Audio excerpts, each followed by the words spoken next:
इबादत फिर यहाँ पे एक अहम खबर हमारे पास आ रही है जो नाज़रीन के साथ शेयर करनी है। लाहौर हाई कोर्ट से खबर है, इमरान खान की दहशतगर्दी के 2 मुकदमात में हिफाजती जमानत के हवाले से खबर है और हिफाजती जमानत की दरखास्तों पर एतराज़ आयद किया गया है। रजिस्ट्रार ऑफिस ने मियां असलम इकबाल, हमाद अजहर और फारूक हबीब को हिफाजती जमानत की कॉपी जो है उस पर बताया जा रहा है कि उस पर यह एतराज़ किया गया है। अब्दुल रहमान हमारे नुमाइंदे में ज्वाइन कर चुके हैं, उनसे बात करते हैं। अब्दुल रहमान, बताइएगा क्या एतराज़ लगाया गया? जी बिल्कुल, लाहौर हाई कोर्ट ने रजिस्ट्रार ऑफिस ने इमरान खान की दहशतगर्दी के 2 मुकदमात में हिफाजती जमानत की दरखास्तों पर जो है एतराज़ आयद कर दिया है।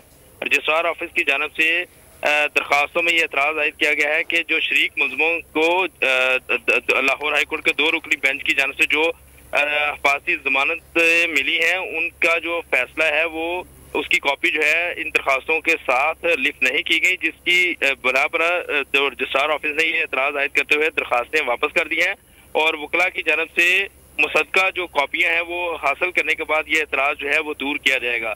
इमरान खान ने दहशतगर्दी के बहुत शुक्रिया तफसीलात से आगाह करने का।